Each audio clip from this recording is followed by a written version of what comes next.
महापुराण की कथा के पंचम दिवस के द्वितीय सत्र में प्रवेश कर रहे हैं। अब से कुछ ही देर पश्चात पूज्य महाराज श्री मंचासीन होंगे और हम सभी पूज्य महाराज श्री के मुखारविंद से दिव्य अमृतमयी श्रीमद् भागवत कथा का रसास्वादन करेंगे।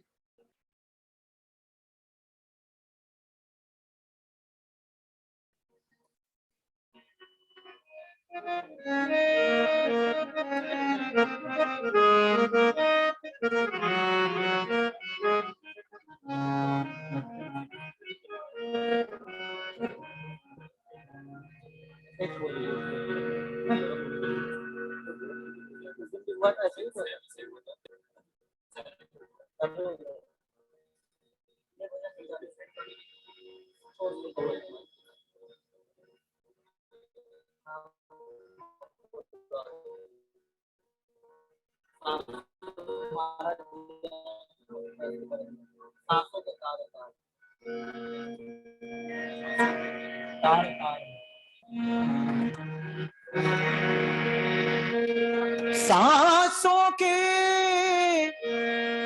तार तार में प्रभु प्यार को पिरो लो, सांसों के तार तार में।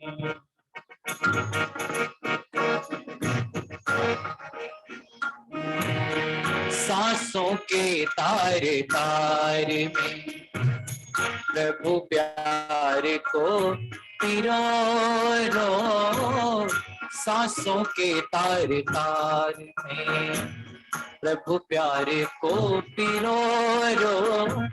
शुभ कर्म करके पुण्य का, शुभ कर्म करके पुण्य का जीवन में बीज बोलो, सांसों के तार तार।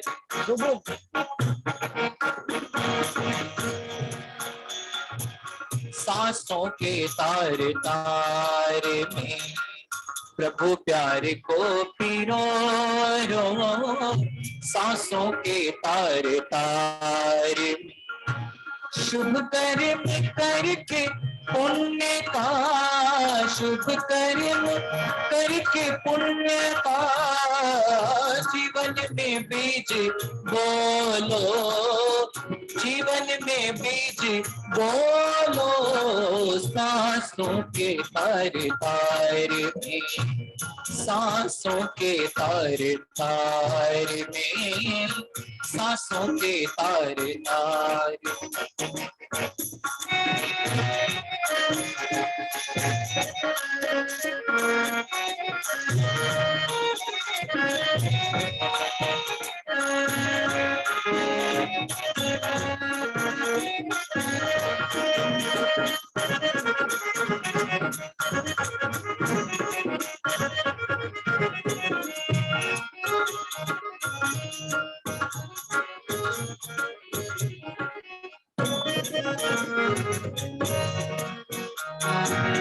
जीवन का एक एक पल अनमोल है खजाना, जीवन का एक एक पल अनमोल है खजाना,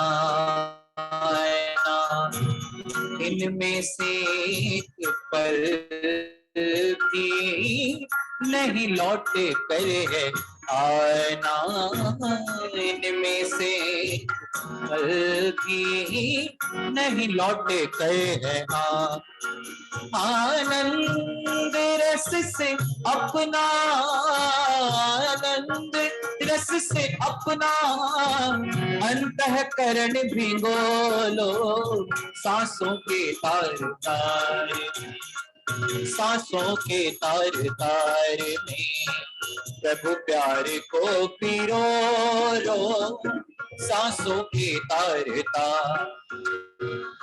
शुभ कर्म करके पुण्य का, शुभ कर्म करके पुण्य का जीवन में बीज बोलो।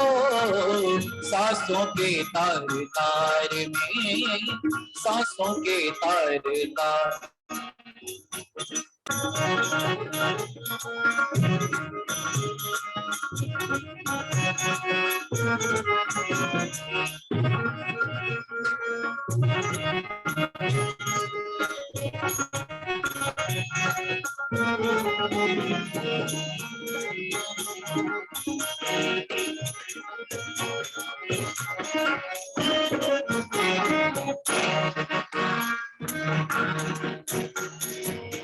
ज्ञानी की निशानी मीठी से उनकी बात, ज्ञानी की निशानी मीठी से उनकी वाणी। मीठे से बोल में है प्रभु की झलक सुहान। मीठे से बोल में है प्रभु की झलक सुहान। बोलो तो मीठे बोलो, बोलो तो मीठे बोलो, अंतर हृदय में खोलो। बोलो तो मीठे बोलो, अमृत हृदय में खोलो। सांसों के तार तार, सांसों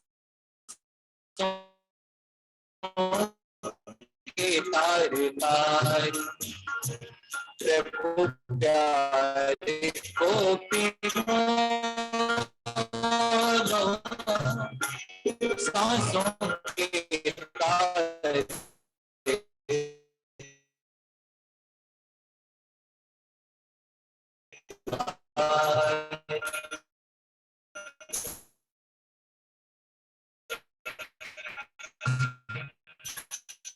प्रभु प्यारे को पिलो, शुभ करे पुण्य का युग कर्म में बीज बोल। सांसों के तारे सांस में।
आज सदा अपनी रस्सी डोरी, ना जाने कब से हरि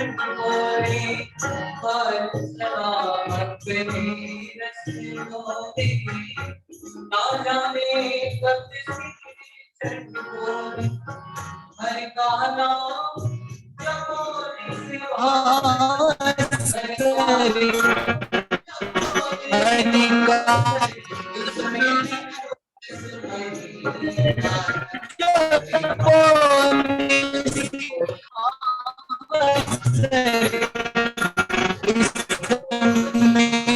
तीन बरस महीना क्या हरि का हरि नाम नहीं तो जी हरि नाम जगत में अमृत है हरि नाम जगत में इसे छोड़ विषय विष पीना क्या हरि नाम नहीं तो जीना क्या हरि नाम नहीं तो जी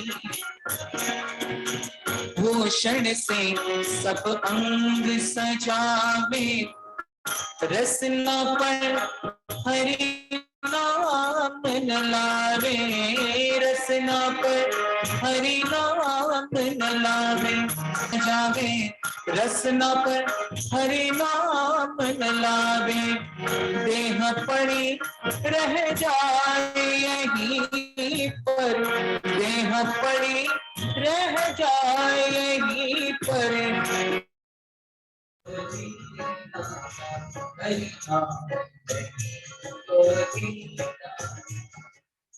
अमृत है हरि नाम जगत में अमृत है हरि नाम जगत में इसे छोड़ इसे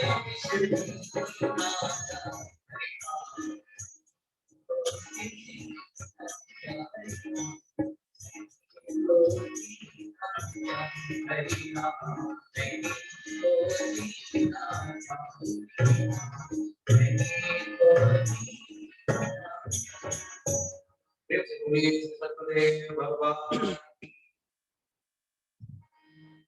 हरिओम हरिओम।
हरिओम हरिओम हरिओम।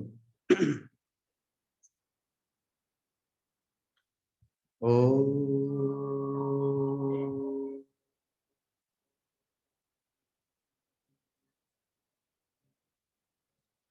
श्री परमात्मने नमः। ओ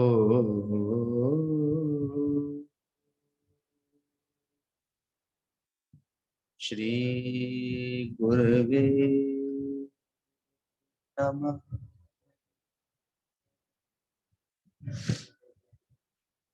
ओ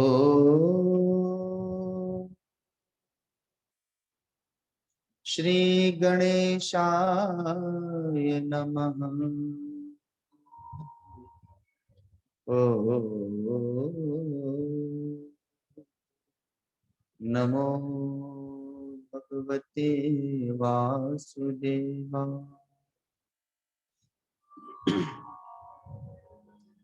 गुरुर्ब्रह्मा गुरुर्विष्णु गुरुर्देवो महेश्वर गुरुर्साक्षात् परम ब्रह्म तस्मै श्री गुरवे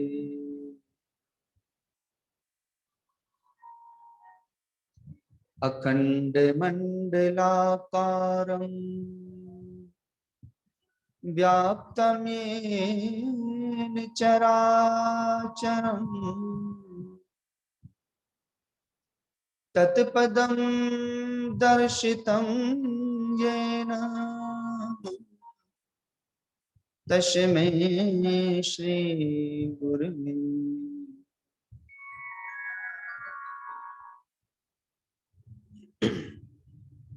ध्यान मूलं गुरुर्मूर्ति पूजा मूलं गुरुर्पदम् मंत्र मूलं गुरुर्वाक्यं मोक्ष मूलं गुरु कृपा मोक्ष मूलं गुरुर्कृपा।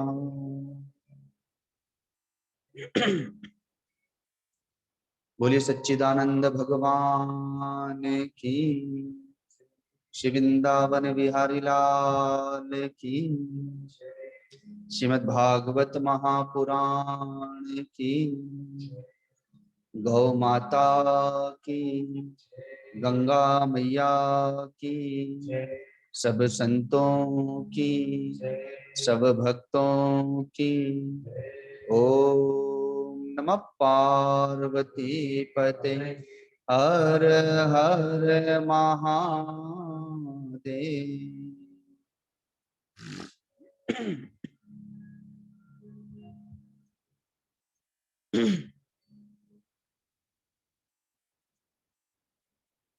कालिया नाग तो हम सबके मन में बैठा ही हुआ है।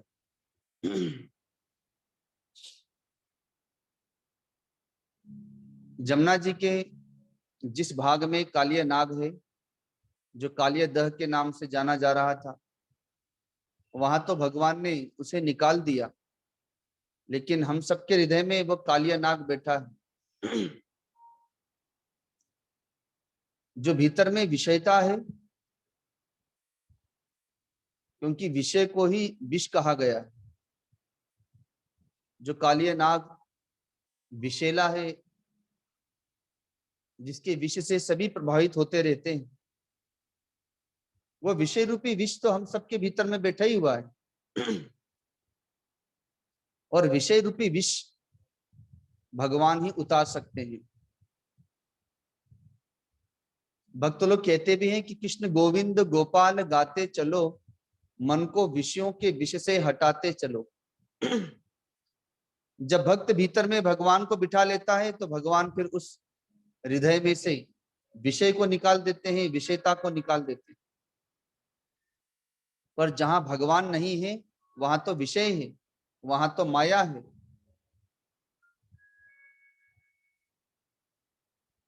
भगवान जब काले नाग के फन पर नृत्य करते हुए जमुना जल से बाहर आए, तो क्या देखते हैं कि नंद बाबा, जशोदा मैया, रोहिणी मैया सब मूर्छित पड़े हुए हैं।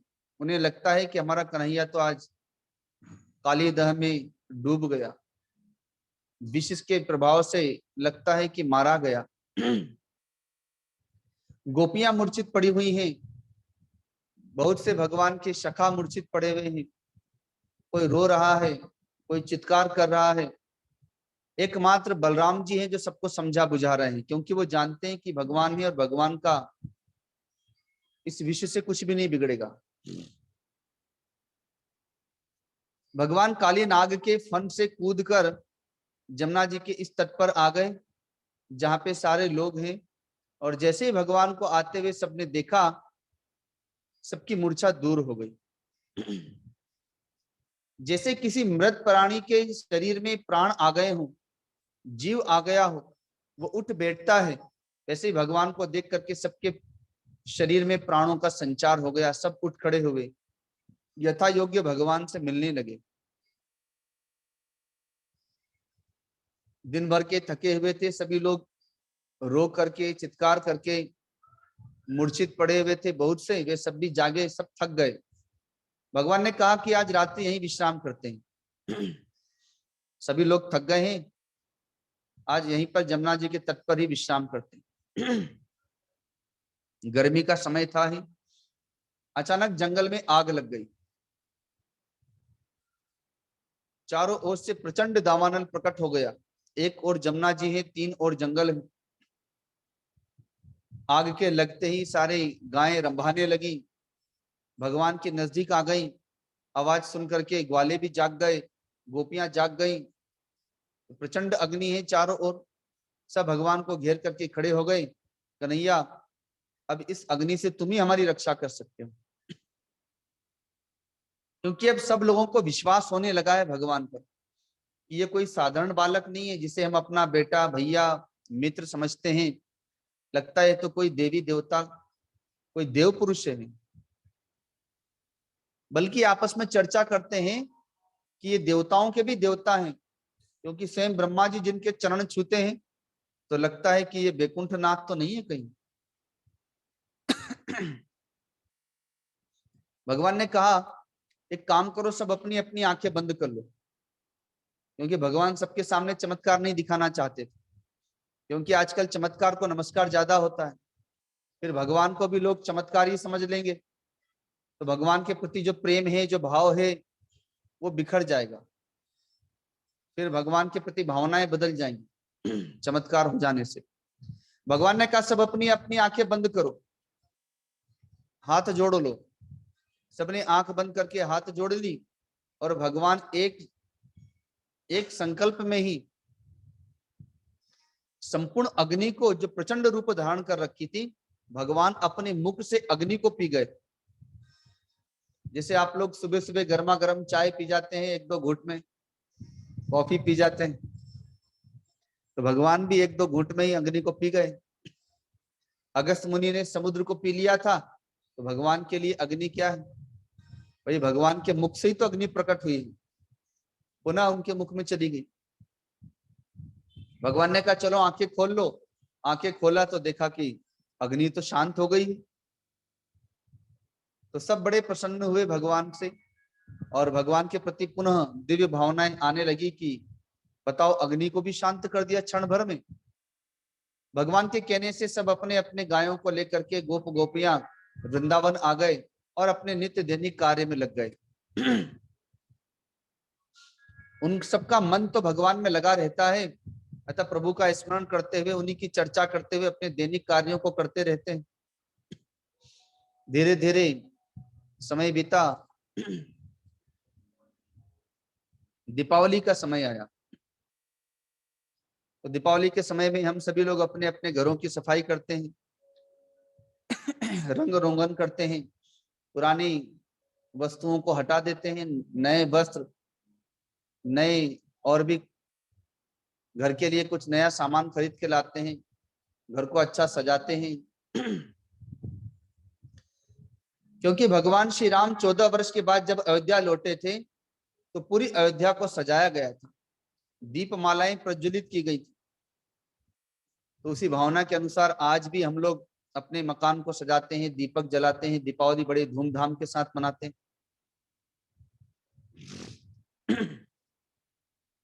उसी समय नंद बाबा यदुवंशियों के साथ में मिलकर के, नहीं, ग्वालों के साथ में मिलकर के इंद्र यज्ञ का आयोजन कर रहे हैं। क्योंकि इंद्र देवता वर्षा करते हैं, अतः इंद्र देवता की प्रसन्नता के लिए इंद्र यज्ञ कर रहे हैं, और उसी की तैयारियां चल रही। जैसे भगवान के अवतार के एक दिन पूर्व से ही आप लोग हॉल को सजाना प्रारंभ कर दिए थे, तो वैसे ही दीपावली भी है, इंद्र देवता का यज्ञ भी है, तो बड़े धूमधाम के साथ में पूरा वृंदावन सजाया जा रहा है। यज्ञशाला, यज्ञ मंडप का निर्माण हो रहा है। भगवान बलराम जी के साथ, अपने सखाओं के साथ कहीं से लौट करके आए, तो उन्होंने देखा कि आज तो वृंदावन की शोभा ही निराली हो रही है, घर घर सजाए जा रहे हैं। तो चलो ये तो दीपावली का समय है इसलिए ठीक है, लेकिन तभी देखते हैं कि यज्ञशालाओं का निर्माण हो रहा है और नंद बाबा बूढ़े ग्वालों के साथ, विद्वानों के साथ, ब्राह्मणों के साथ में बैठ करके विचार विमर्श कर रहे हैं, बड़े व्यस्त हैं। इसलिए वहां ना रुक करके वे सीधे चले गए नंद भवन में और वहां पर भी रसोई में चले गए, जहां देखा जशोदा मैया और रोहिणी मैया दोनों बड़ी व्यस्त हैं पकवान बनाने में। कई प्रकार के व्यंजन बनाए जा रहे हैं। भगवान ने देखा जशोदा मैया के पास बहुत व्यस्तता है, लेकिन फिर भी अब पूछे तो पूछे किससे, इसलिए कहते हैं मैया मैया जरा नेक सुनो तो। मैया के देख कन्हैया आज मेरे पास बिल्कुल समय ना है, तो बहुत प्रश्न करें, जाओ जा करके बाबा के पास जाओ, मेरे पास समय नहीं, देख नहीं रहो कितना काम पड़ो है घर को, इतने सारे पकवान, इतने सारे व्यंजन बनानो है। अब भगवान चुप ही रह गए, बताओ अभी तो हम कुछ बोले नहीं, मैया 1 से 2, 2 से 4 सुना दी हमको।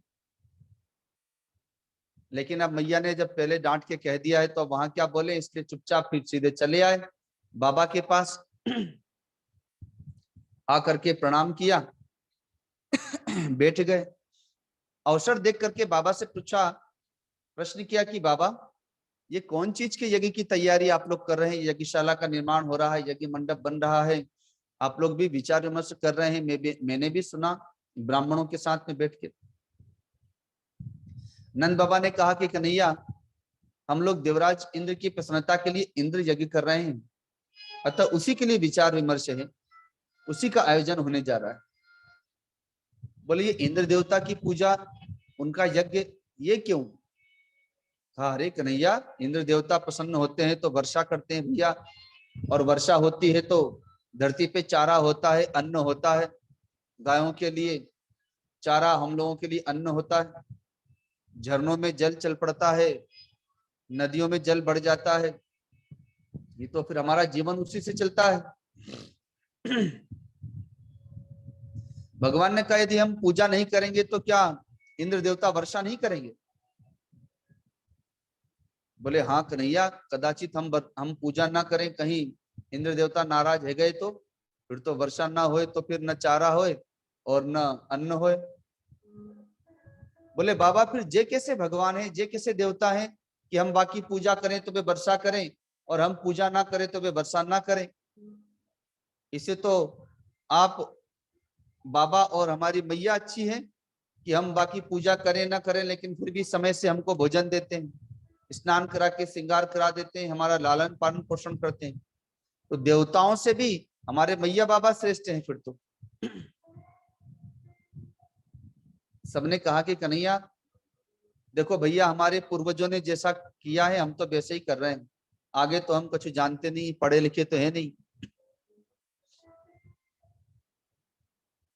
भगवान ने कहा कि मेरी बात मानो, मैं कुछ कहूं तो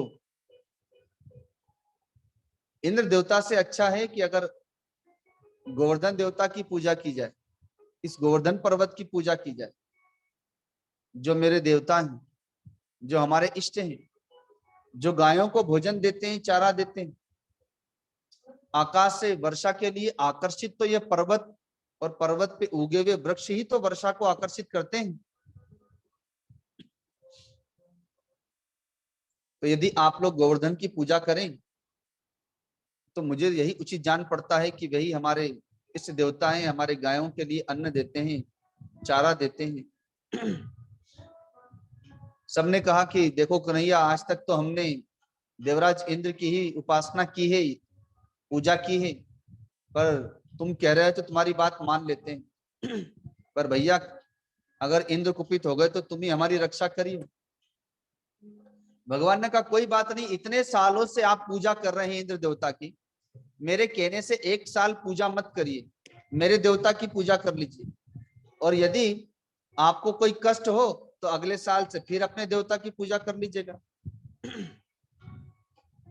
तो सबने कहा कि चलो ये बात ठीक है, एक बार कन्हैया के देवता की पूजा करके देखते हैं क्या करें। तो भगवान ने कहा कि जो भी पकवान बनाए हैं ना, जितना भी पकवान है, पूजन की सामग्री है, हवन की सामग्री है, सब बैलगाड़ियों में, छकड़ों में भर करके अपने परिवार वालों के साथ गोवर्धन के लिए चलते हैं और वहीं पर चल करके गोवर्धन जी की पूजा की जाएगी, ये भोग उन्हीं को लगाया जाएगा। अब भगवान के कहने की देर थी, सब लोगों ने अपनी बैलगाड़ियों को, छकड़ों को सजाया, उसमें जो भी पकवान बना है, नाना प्रकार के व्यंजन उन्हें रखा, सारी गोप गोपियां श्रृंगार करके तैयार करके अपने बाल बच्चों को भी, और सब भगवान के गुणानुवाद करते हुए भगवान श्री कृष्ण और बलराम जी के साथ वृंदावन से गोवर्धन की ओर चल देते हैं।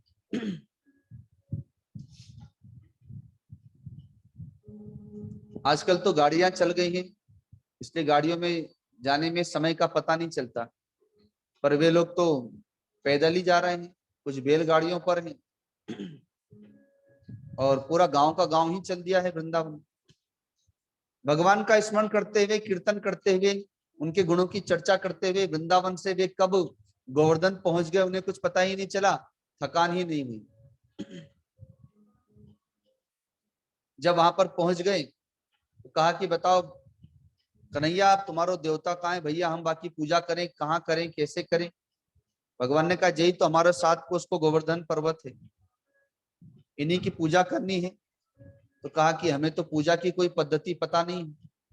भगवान ने कहा कि पहले गोवर्धन देवता का अभिषेक किया जाए। तो जल से अभिषेक करने के लिए तो जल चाहिए, तो मटकों से भर करके जमुना जी से जल लाया जाता है और गोवर्धन जी पर डाला जाता है, अभिषेक कर रहे हैं। पर कितना मटका डालेंगे, भले वो बड़ी संख्या में है सारे ग्वाले, पर एक तो जमुना जी नजदीक तो है नहीं, दूर है, और सबकी कमर टेढ़ी हो रही है, सबको दर्द हो रहा है। कहते अरे भैया कन्हैया, तेरो देवता कोई छोटो मोटो ना है भैया, 7 कोस को देवता है, जाके अभिषेक करने में तो हमारी कमर ही टूटी जा रही, इतनी दूर से जल भर के लाओ। भगवान ने कहा उसमें चिंता करने की क्या बात है। भगवान ने एक संकल्प किया और वहीं पर एक कुंड में से, धरती में से जल प्रकट हो गया, गंगा जल। आप लोग जब ब्रज 84 कोस की यात्रा पर गए थे तो आप लोग को ध्यान हो, गोवर्धन की तलहटी में बहुत सारे सरोवर मिले थे। कोई राधा सरोवर है, तो कोई कृष्ण सरोवर है, तो कोई उद्धव सरोवर है, कई नाम के कुंड थे, राधा कुंड, उद्धव कुंड, कृष्ण कुंड, गोपी कुंड, और भी कई नामों के कुंड थे। वे भगवान के संकल्प से ही प्रकट हुए थे। अब तो नजदीक है, अतः इसलिए जल्दी जल्दी सब वहीं से जल भर भर के ले आते हैं और गोवर्धन जी का अभिषेक करते हैं, पूजा करते हैं अपनी अपनी मनोभावनाओं के अनुसार। अब जैसे ही पूजा प्रारंभ हुई अभिषेक के उपरांत, तो वैसे ही वहां पर भगवान श्री कृष्ण का अर्थात गोवर्धन जी से एक विशाल मुख प्रकट हो गया, जो ठीक भगवान श्री कृष्ण के समान ही प्रतीत होता है। सभी लोग पूजा कर ही रहे थे कि देखा कि एक विशाल मुख प्रकट हो गया, तो पहले तो सब डर गए कि ये कहां से कौन प्रकट हो गया, लेकिन भगवान के मुख के समान मुख है, बड़ा सुंदर मनोहर और विशाल मुख है। तो कुछ लोग तो देख के आश्चर्यचकित हो रहे हैं कि भैया इतने साल से हम इंद्र देवता की पूजा करते चले आ रहे हैं, पर कभी बात को दर्शन ना करो हमने, और एक ही बार हमने अपने कन्हैया के देवता की पूजा की और पहली बार में हमें दर्शन है गए। और उधर गोपियां आपस में कानाफूसी करती हैं कि देखो ये देवता और भगत दोनों एक जैसे ही लग रहे हैं, जैसे हमारो कन्हैया है वैसे ही बाको देवता भी। तो भगवान ने देखा कि कहीं हमारी पोल न खुल जाए, क्योंकि वहां कोई गोवर्धन जी के रूप में जो देवता प्रकट हुए थे वो और कोई नहीं थे बल्कि भगवान श्री कृष्ण ही। एक रूप से वे ग्वाल बालों के साथ में हैं और एक रूप से वहां पर प्रकट हो गए। उसे मुखारविंद कहते हैं। गोवर्धन पर्वत में एक भगवान का मुख प्रकट हुआ है जिसे मुखारविंद कहते हैं, और वहां पर आज भी 56 भोग लगता है। ये परंपरा वहीं से प्रारंभ हुई। लोग मन्नत मांगते हैं कि हे प्रभु हमारा ये काम हो जाएगा तो हम आकर के आपको 56 भोग लगाएंगे। और 2 जगह पर मुखारविंद है। एक जगह तो ऐसा है कि जहां पर 56 भोग लगता है, और एक स्थान ऐसा है लोग वहां भी मानते हैं कि वहां भी भगवान का मुख प्रकट हुआ था, वहां पर दूध चढ़ाया जाता है भगवान को, वहां पर दूध का भोग लगता है मुखारविंद। अब पूजाएं हो गई, अभिषेक हो गया, भगवान ने कहा कि भाई अब जो 56 भोग लेकर के आए हो तो भगवान को भोग लगाओ। देखो हमारे देवता भी प्रकट हो गए, पूजा भी हो गई, जब पूजा हो गई है तो भोग लगाया जाए। तो सभी जितने भी गोप गोपियां हैं वे अपने छकड़ों से जितने प्रकार के व्यंजन थे उन व्यंजनों को बड़े बड़े पात्र लेकर के आए थे। उन पात्रों को ला करके भगवान के समक्ष रखने लगे, अर्थात गोवर्धन जी के समक्ष रखने लगे। झांकी के लिए कन्हैया को लेकर के आ सकते हैं जो गोवर्धन के रूप में बने हुए। तो सभी ने अपने अपने वहां पर पात्र रख दिए और भगवान से प्रार्थना की।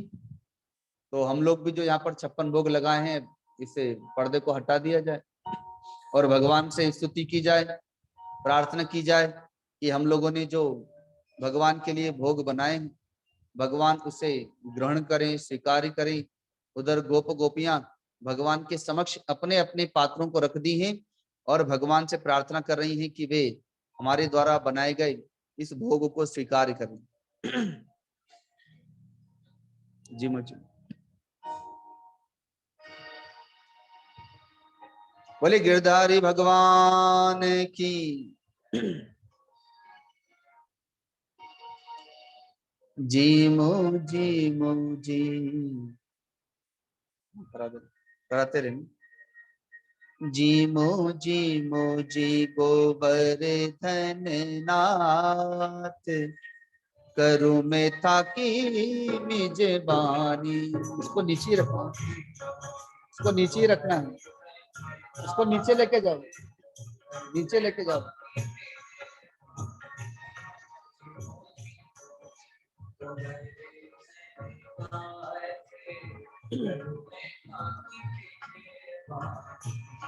जी मोजी गोवर्धन नाथ करूं मैं थाकी निजबानी। जी मोजी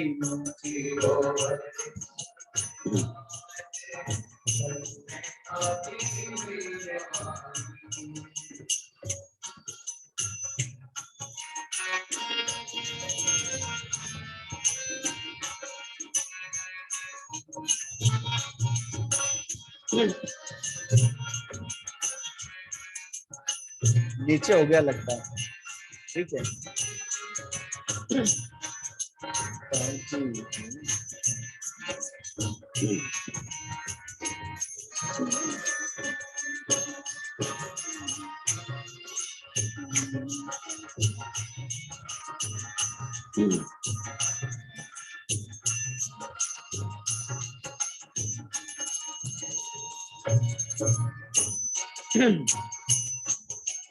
काजी है नीचे हो गया।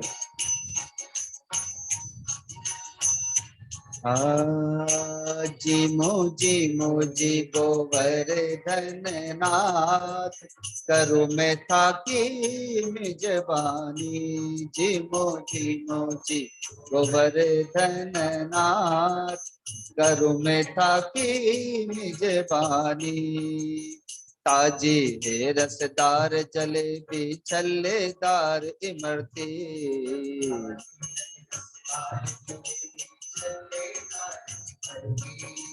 पंचधारी के लड्डू प्रभु जी और पिस्ते की चक्की। पंचधारी के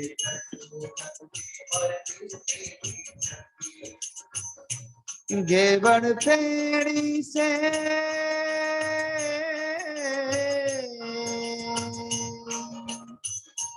घेवड़ फेड़ी से सजी है परात करू में थाकी मिजबानी, ओ जी गोवर्धन नाथ, करू में थाकी मिजबानी।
मावा बाटी और खोपरा पाक बना अलबेला,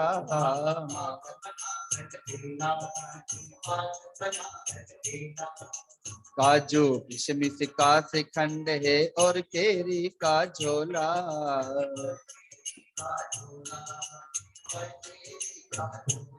चटनी पापड़ के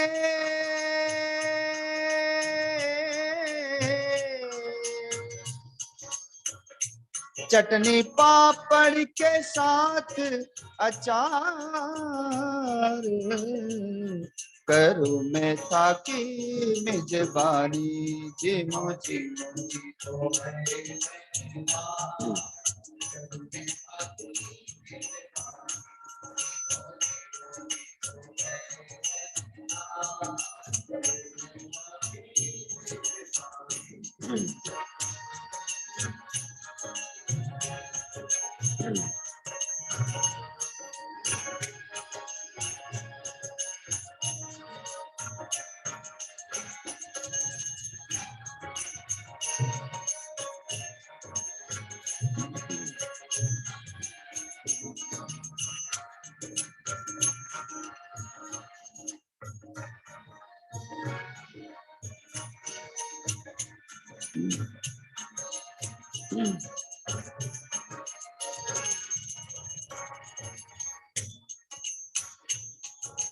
आलू गिलकी तोरई बैंगन मिर्ची और टमाटर,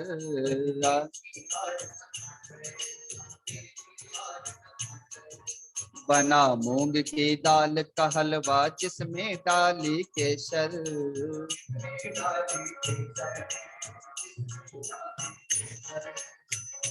नुक्ती चक्की की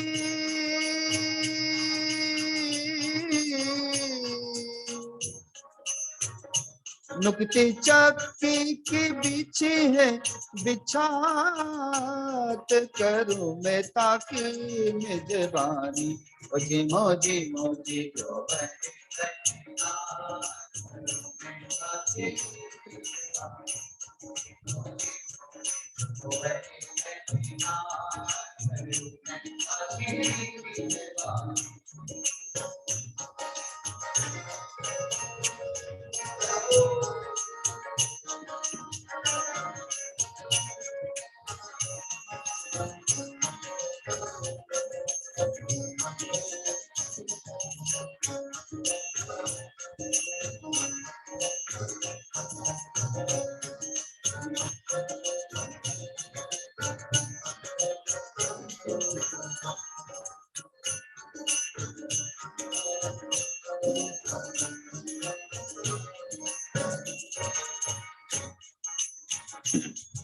रबड़ी लच्छेदार कला कंद मोहन भोग लगाऊं,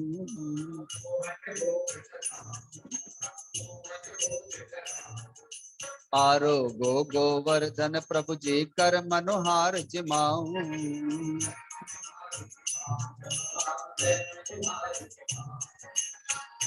म्यारा हाथ सो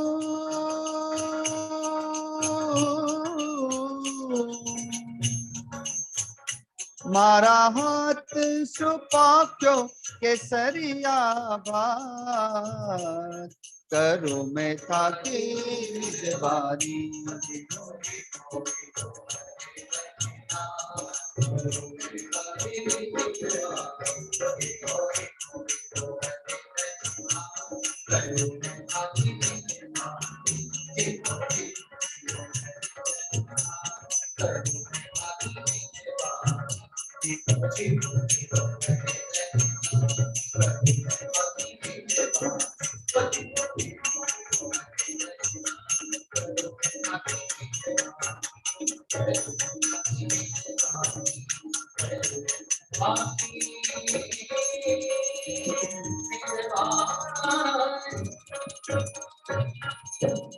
बोले वृंदावन बिहारी लाल की।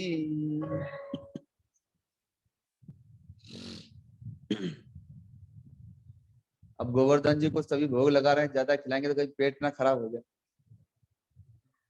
पाचक भी दे दीजिएगा। एक बार झांकियों के लिए तालियों के साथ उत्साहवर्धन करेंगे। बैठ जाओ, बैठ जाओ।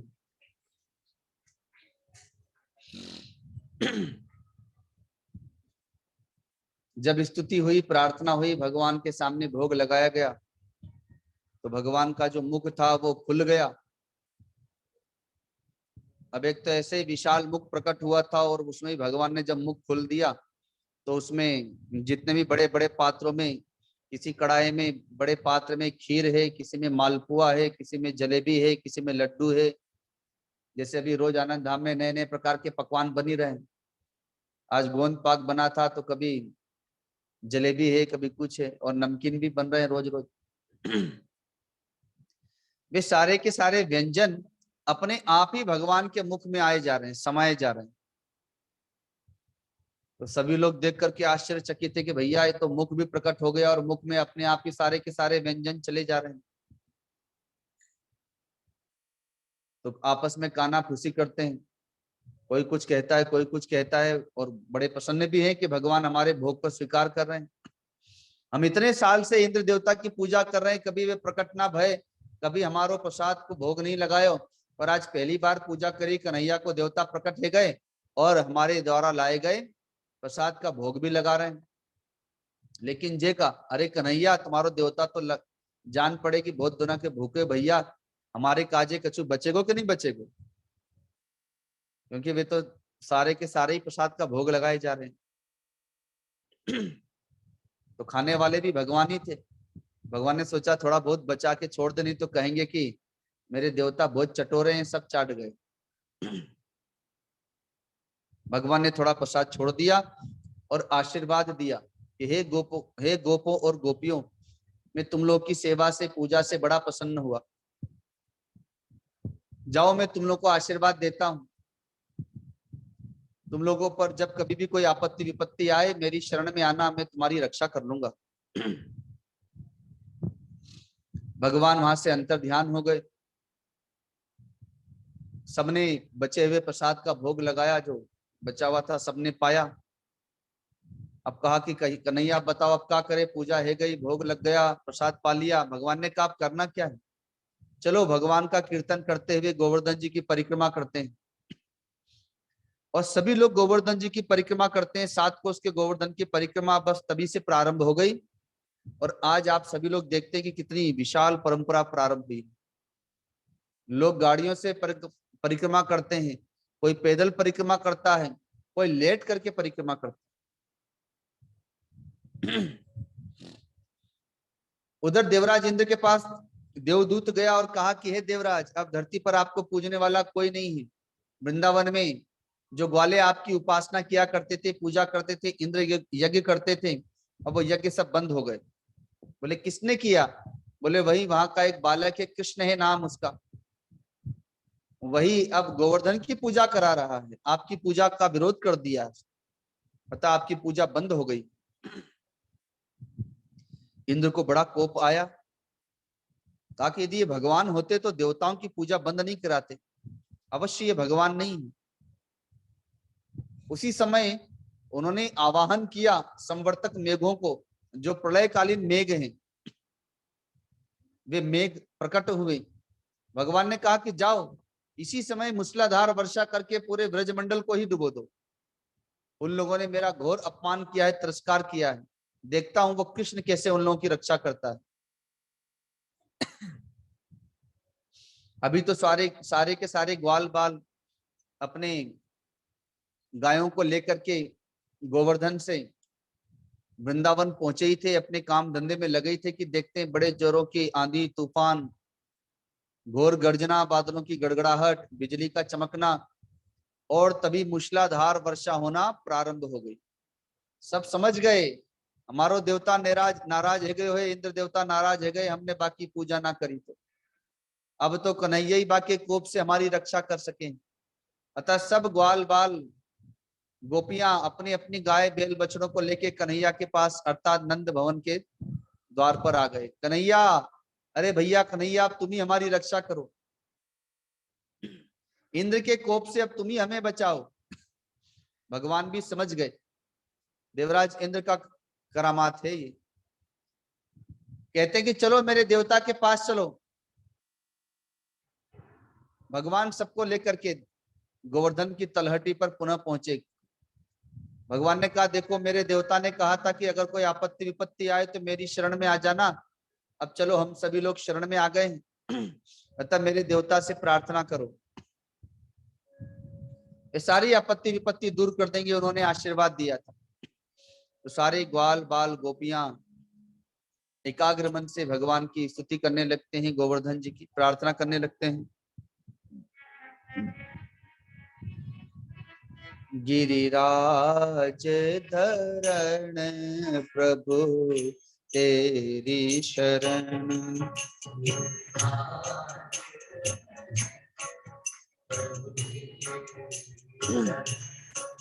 गिरिराज धरण प्रभु तेरी शरण,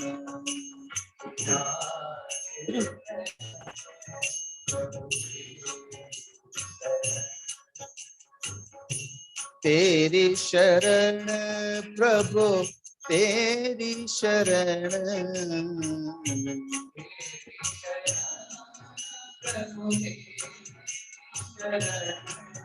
गिरिराज धरण प्रभु तेरी शरण,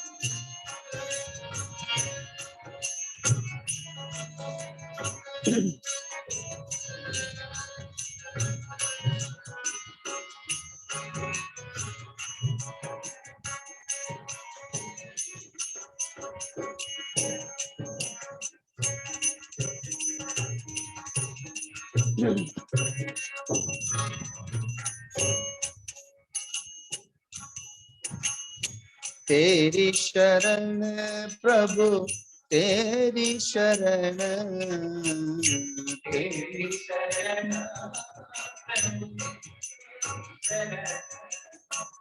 तेरी शरण प्रभु तेरी शरण,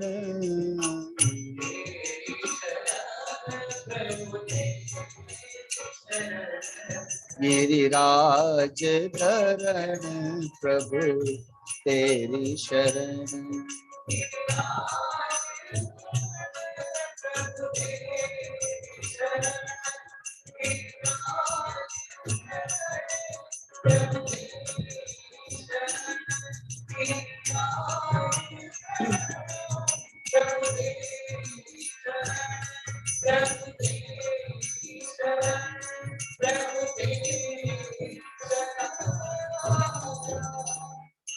बोले वृंदावन बिहारी लाल की।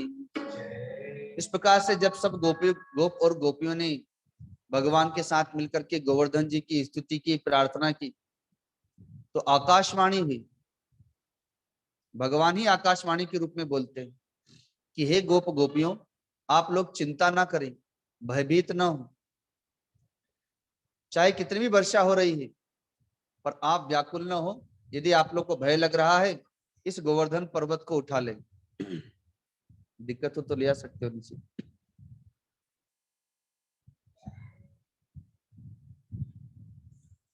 इशारा किया भगवान ने कि देखो, मेरे भगवान ने, मेरे देवता ने कह दिया कि यदि आप लोग को इस वर्षा से परेशानी है तो इस गोवर्धन पर्वत को उठा करके उसके नीचे आ जाओ। तो सारे के सारे लोग हंसने लगते कि अरे कन्हैया, तेरे देवता मजाक तो नहीं कर रहे हो, हम यहाँ इतनी पीड़ा में हैं, कष्ट में हैं, और तेरे देवता कह रहे हो कि हमें उठाए ले। अरे भैया, तेरे देवता कोई नेक सो एका साथ को उसको देवता हमसे उठो जाएगो। भगवान ने कहा जब मेरे देवता ने कहा है तो एक बार प्रयत्न करने में क्या जा रहा है। सारे के सारे ग्वाले जितने भी थे अपनी अपने, कोई लाठी से कोई हाथ से भगवान के साथ में लग गए। अब उठाना तो भगवान को ही था, लेकिन सब अपना अपना प्रयत्न कर रहे हैं। तो जैसे कोई छोटा सा बालक उठा करके अपनी छाता होता है ना, और वर्षा के दिनों में छाता खोल करके विचरण करता है, तो उसे तो थोड़ा परिश्रम भी करना पड़ेगा छाता खोलने और उठाने में। पर भगवान के लिए तो बिल्कुल हल्का सा, बस उठाते हैं और तुरंत उठा करके अपनी अंगुली पर धारण कर लेते हैं। लेकिन उठाते समय क्या कहते हैं, अरे भैया नेक हाथ लगाइयो, बहुत वजनदार है। सब अपना अपना हाथ, कोई लाठी जिसके पास जो है सब लगाओ, सब प्रयत्न करो। और सब लगाते हैं और सच में पर्वत उड़ जाता है। तो सबको लगता है कि अरे पर्वत हमने उठा लिया। अरे कन्हैया, हम में इतनी ताकत शक्ति कहाँ से आ गई भैया, हमें भी खबर नहीं थी कि हम इतने बलवान हो गए। उठाया भगवान ने है, पर सबको लगता है कि हम लोगों ने मिल करके उठाया। भगवान ने कहा शक्ति क्यों नहीं आएगी, बचपन से माखन चुराए चुराए के खबा रहे का, ऐसे बेकार में खबा रहे। अब चाय पियेंगे, कॉफी पियेंगे तो इतनी ताकत आएगी, दूध दही मक्खन खाएंगे तभी तो इतनी ताकत आएगी। सारे के सारे ग्वाल गोपियां, गाय बैल बछड़े उसी पर्वत के नीचे आ गए। भगवान ने गोवर्धन पर्वत एक हाथ पर उठाया, हाथ में भी एक उंगली पर उठाया, और तिरछे खड़े हैं भगवान, और एक हाथ से बांसुरी पर तान छेड़ दी भगवान। इधर देवराज इंद्र के कहने से वे संवर्तक मेघ, जो प्रलयकालिक मेघ हैं, वे लगातार दिन रात 7 दिनों तक वर्षा करते रहते हैं, और भगवान 7 दिनों तक उस पर्वत को अपने अंगुली पर उठाए हुए हैं और साथ में बांसुरी बजा रहे हैं। और ऐसी मधुर राग बजाई भगवान ने कि वे गोप गोपियां, गाय बैल बछड़े, न किसी को नींद आती है, न किसी को भूख लगती है, न किसी को प्यास लगती है, और न कोई संसार की चर्चा ही कर रहा है, न किसी को थकान होती है, बल्कि सबको भाव समाधि लग गई। आप लोगों ने सुना है ना कि साधु संत महात्मा समाधि में कई महीनों तक पड़े रहते हैं, उस समय उनको भूख प्यास तो लगती नहीं। आज वे सारे गोप गोपियों की भी वही स्थिति, सबको भाव समाधि लगी है, और 7 दिन कैसे बीत गए किसी को पता भी नहीं चला। इधर मेघों का सारा जल समाप्त हो गया, टंकी खाली हो गई उनकी। सबके सब देवराज इंद्र के पास गए कि महाराज जितना भी जल था सब हमने समाप्त हो गया, सारा जल बरसा दिया, अब एक बूंद भी नहीं बची। लेकिन वहां पर तो कुछ फर्क ही नहीं पड़ा है, पूरा ब्रजमंडल सूखा पड़ा है। देवराज इंद्र भी चिंतित हो गए, क्या कारण है। अगस्त ऋषि ने सारा जल पी लिया। एक बार समुद्र को सोखा था, जब भगवान ने गोवर्धन पर्वत उठाया उसी समय अगस्त मुनि का आवाहन कर दिया कि आइए, एक बार समुद्र का जल पिया था, एक बार इन मेघों का जल पी लीजिए। अगस्त मुनि ने संकल्प से सारे जल को पी लिया, अतः वहां पर कुछ भी वर्षा का प्रभाव नहीं पड़ा, धरती सूखी के सूखी है। देवराज इंद्र ने वज्र का प्रहार किया, जब देखा कि अब मेरी पराजय हो गई। तो जैसे ही वज्र का प्रहार करने चलते हैं तो ये हाथ स्तंभित हो गया, दूसरे हाथ से वज्र का प्रहार करते तो वो भी हाथ स्तंभित हो गया। अब दोनों हाथ ऐसे ही जड़वत हो गए। तब देवगुरु बृहस्पति ने आकर के समझाया, ये कोई सामान्य बालक नहीं है, साक्षात भगवान नारायण है। प्रार्थना करो, तब जाकर के तुम्हारी स्थिति ठीक होगी, नहीं तो दोनों हाथ ऐसे ही रह जाएंगे। तब देवराज इंद्र ने स्तुति की, उनके दोनों हाथ स्वस्थ हुए, वर्षा बंद हो गई। भगवान ने सारे गोप गोपियों से कह दिया कि जाओ अपने गाय बैल बछड़ों को लेकर के वृंदावन चले जाओ, और इधर पर्वत को पुनः अपने स्थान पर रख दिया। देवराज इंद्र आए, भगवान के चरणों में प्रणाम करके क्षमा मांगते हैं, मुझसे घोर अपराध हो गया, मेरे अपराध को आप क्षमा करें। भगवान ने पहले देवराज इंद्र को बड़ा डांटा फटकारा, क्षमा किया। उसी समय ब्रह्मा जी आए, उसी समय कामधेनु गौ माता प्रकट हो गई। कहती है कि हे प्रभु, आज आपने इंद्र के कोप से, इस वर्षा से हम सब गायों की रक्षा की, ग्वालों की रक्षा की, इसलिए आज से भले ही देवराज इंद्र देवताओं के इंद्र बने रहे, लेकिन आज से हम गायों के इंद्र तो आप होते हैं। देवराज इंद्र, ब्रह्मा जी और कामधेनु गौ माता ने मिलकर के भगवान का अभिषेक किया, कामधेनु गाय के दूध से। और भगवान का नाम गोपाल तो था ही, आज से गोविंद पड़ गया। बोले गोविंद भगवान की। अब नंद बाबा, जशोदा मैया और भी अन्य ग्वाल बाल भगवान के अब तो इस दिव्य चमत्कार को अपनी आंखों से देख लिए, क्योंकि गोवर्धन, सब समझ गए कि गोवर्धन हमने नहीं उठाया। बात समझ में आ गई सबको, क्योंकि सबने अगर हाथ लगाया उठाया, अभी तो सबके हाथ तो ऐसे, लाठी कितनी देर तक रखते, सबके हाथ अपने आप नीचे आ गए। लेकिन भगवान की अंगुली ज्यों की त्यों सुरक्षित है और 7 दिनों तक ऐसे के ऐसे ही रह गई। तब सबकी आंखें खुल गई कि जिनके देवराज इंद्र चरण छू रहे हैं, ब्रह्मा जी आके जिनकी स्तुति करते हैं, लगता है साक्षात नारायण ही। हमने इन्हें अपना बालक, अपना मित्र, अपना भाई समझा। तो मनी मन सब समझ गए हैं ये साक्षात नारायण ही है।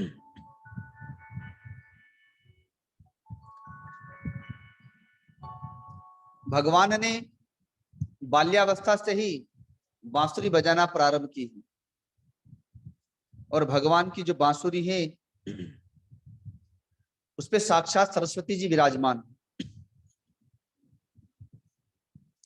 भगवान ने जब जब बांसुरी बजाई तो दो समय में 2 प्रकार की बांसुरी बजाई। जब गाय चराने जाते हैं, जब वन प्रदेश में जाते हैं, तो बाल्यावस्था से लेकर के आज तक भगवान जब तक बांसुरी बजाते आए हैं, तो वह जो बांसुरी की धुन है वो पूरी सृष्टि को आकर्षित करने के लिए, स्तंभित करने के लिए। और जब भी भगवान की बांसुरी बजी है तो सूर्य अपनी गति अर्थात चलना भूल गए, स्तंभित हो गए, आकाश में वायु बहना बंद हो जाती थी। ऐसी मनमोहक भगवान की बांसुरी बजती थी कि पेड़ों के पत्ते हिलना छोड़ देते थे, गाय चारा खाना छोड़ देती थी, बछड़े दूध पीना छोड़ देते थे, जमुना जी का जल स्थिर हो जाता था। तो अन्य सामान्य लोगों के लिए तो कहना ही क्या है। आकाश, वायु, अग्नि, जल, पृथ्वी, देवी देवता, ऋषि महर्षि जो भी उस बांसुरी को सुनते थे, सब स्तंभित, सभी आश्चर्यचकित हो जाते थे। भगवान जब से वन में गायों को लेके जाने लगे तो माखन चोरी की लीला तो समाप्ति हो गई, क्योंकि अब भगवान के पास फुर्सत ही नहीं है। सुबह उठे, स्नान किए, जलपान किया, गायों को लेके चल दिए, और बड़े दूर जाते हैं जंगल में। लेकिन भगवान जब जा रहे हैं तो वही बांसुरी बजाते हुए जा रहे हैं, तो वो संकेत है। उसी समय सारी की सारी गोपियां भगवान का दर्शन करने के लिए जमुना जी में जल भरने के बहाने अपने मटकों को लेकर के निकल जाती, भगवान का दर्शन करके अपने नेत्रों को तृप्त कर लेती। शाम के समय में जब भगवान अपनी गायों को लेकर के आते हैं गोधूली बेला में, तो पुनः बांसुरी बजाते हुए आते हैं और वही संकेत होता है। पुनः गोपियां संध्या में भी जल भरने के बहाने अपने मटकों को लेकर के और अन्य सखियों के साथ में चल देती हैं, मार्ग में भगवान का दर्शन करती हैं। वे सभी भगवान से बड़ा अनुराग करती हैं। कार्तिक के महीने में सभी व्रत करती हैं, कात्यायनी देवी की उपासना करती हैं। सबके मन में केवल एक ही मनोकामना है कि श्री कृष्ण ही हमारे स्वामी हो। सुबह उठ करके सभी, ठंड का समय होता है कार्तिक के महीने में, जमुना जी में स्नान करना, कात्यायनी देवी की पूजा करना, व्रत करना, अनुष्ठान करना। जब व्रत पूरा हुआ तो कात्यायनी देवी प्रकट हो गई, प्रसन्न हो गई। सबने उनसे एक ही वरदान मांगा कि भगवान श्री कृष्ण ही हमारे स्वामी हो, हमारे इष्ट हो, हमारे सर्वस्व हो। देवी ने भी आशीर्वाद दिया और भगवान तो सबकी मनोभावनाओं को, मनोकामनाओं को जानते ही हैं।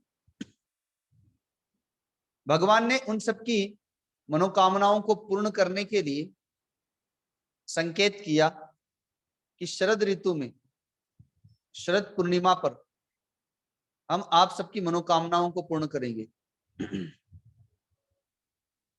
वे सभी प्रतीक्षा करती हैं, अपने गृह कार्य में लगी रहती हैं, लेकिन उन सबका चित्त तो भगवान श्री कृष्ण में ही लगा हुआ है। अतः खाते पीते सोते जागते सदा भगवान श्री कृष्ण का ही स्मरण करती रहती हैं, समय की प्रतीक्षा करती रहती हैं। धीरे धीरे शरद ऋतु आती है, बड़ी निर्मल ऋतु है। भगवान ने गीता जी में शरद ऋतु के विषय में कहा भी है, बसंत ऋतु के विषय में कहा भी है, और श्रीमद् भागवत महापुराण में तो विस्तार के साथ में वर्णन है शरद ऋतु का। शरद पूर्णिमा का समय आया। गोपिकाओं की जो प्रतीक्षा है, अब धीरे धीरे वो पूर्ण हो चली। दिन बीतते उन्हें ऐसा लगता है कि एक एक पल एक एक युग के समान है। शाम से ही भगवान गायों को लेकर के आए, भोजन प्रसाद पाकर के वन प्रदेश में चले गए पुनः। आज भगवान ने बड़ा विचित्र श्रृंगार किया। सृष्टि का संपूर्ण श्रृंगार एकत्रित करके यदि किसी को सजाया जाए तो वह रूप भी फीका लगेगा। ऐसा स्वरूप भगवान ने आज श्रृंगारिक स्वरूप बनाया है अपना, कि देवता भी देख करके मोहित हो जाएं। सामान्य मनुष्य की तो बात ही क्या है। भगवान ने आज अपनी बांसुरी पर पुनः तान चढ़ी। आज के पहले जो बांसुरी बजाते थे भगवान, वो संपूर्ण सृष्टि को आकर्षित करने के लिए बजाते थे, लेकिन आज जो भगवान ने बांसुरी बजाई वो केवल और केवल गोपियों को आकर्षित करने के लिए बजाई।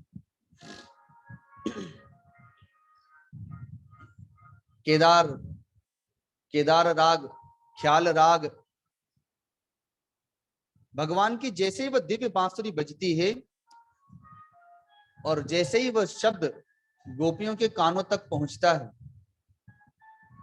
जो जहां है जैसा है, भगवान की उस बांसुरी को सुनते ही वे अपने अपने कार्यों को छोड़ करके चल देती। ये जो प्रकरण है ये महाराष्ट्र का प्रकरण है।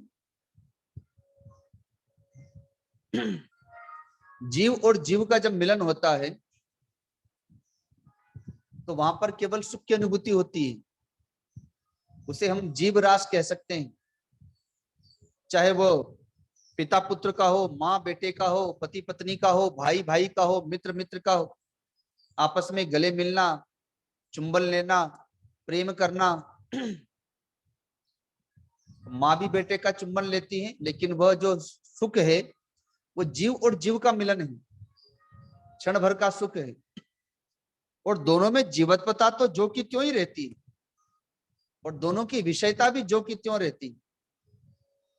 लेकिन यह जो महारास है, यहाँ पर भक्त और भगवान का मिलन, आत्मा और जीवात्मा का मिलन है। यहाँ पर जीव अर्थात जो भक्त है जब भगवान से मिलता है तो उसकी जीवत्वता समाप्त हो जाती है, उसकी विषयता समाप्त हो जाती है, आत्मा परमात्मा में विलीन हो जाता है। जब आप लोग सोते हैं तो जब तक आप संसार को और शरीर को भूल नहीं जाएंगे तब तक नींद नहीं आती है। नींद में तो शरीर को भी भूल जाते हैं, संसार को भी भूल जाते हैं। ऐसे ही जब ध्यान में बैठते हैं तो ध्यान में भी अगर संसार का एक भी विचार है, यहां तक कि यदि शरीर का भी, शरीर के प्रति भी विचार है, तो फिर समाधि नहीं लगेगी। यदि समाधि लग गई और बीच में भी कोई विचार आ गया तो समाधि टूट जाएगी।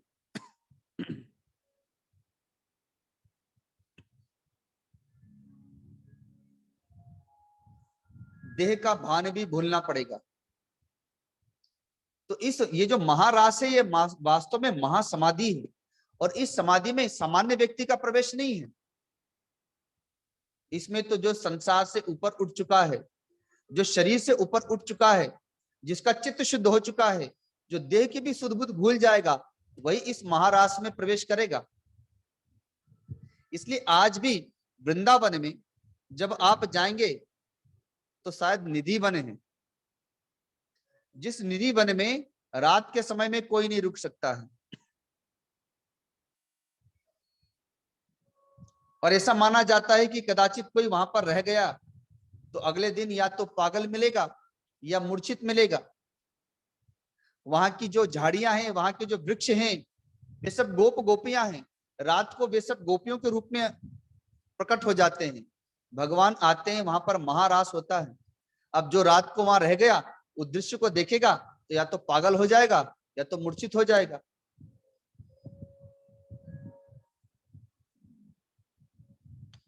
तो भगवान की जब बांसुरी बजी तो गोपियां भी देह की सुध-बुध भूल गई। कोई भोजन बना रही है, तवे पर रोटी डाली और बांसुरी की धुन जैसे ही कानों में पड़ती है वैसे ही वह रोटी को वैसे ही छोड़ के चल दी, रोटी जलती रहती है। कोई अपने पति को भोजन करा रही है। पहले तो माताएं अपने हाथों से पंखा जलती थी, अब भोजन करा रही हैं और बांसुरी की धुन कान में पड़ती है, बस वैसे ही उठ करके चल देती है। कोई गायों का दूध दूह रही है, बांसुरी की धुन जैसे सुनी वैसे ही बेसुध हो गई, वो बाल्टी को वहीं उलट दिया और अपने उठ करके चल दी। कोई अभी अपने शरीर का श्रृंगार कर रही है, एक आंख में काजल लगा है, दूसरे में लगाई रही थी कि बांसुरी की धुन सुनती है और वैसे ही उठ करके चल देती है। कोई अपने बच्चे को दूध पिला रही थी, बांसुरी की धुन सुनती है और बच्चे को भी वैसे ही छोड़ करके चल देती। अच्छा, आज के पहले जब भी गोपियां भगवान से मिलने जाती हैं तो आपस में मिलजुल करके जाती हैं, लेकिन आज कोई भी गोपी एक दूसरे को नहीं बता रही, सब चुपके से जा रही है और उन्हें यही लगता है कि केवल मैं ही अकेले मिलने जा रही हूं। एक गोपी को उसके पति ने, उसकी सास ने जबरदस्ती रोक दिया और घर में बंद करके दरवाजा बाहर से बंद कर दिया। उसे इतना तीव्र वियोग हुआ भगवान से मिलने के लिए कि जब शरीर से न जा सकी तो उसके प्राण निकल गए और वह जीवात्मा अर्थात जीव रूप से उस महारास में सम्मिलित होती है।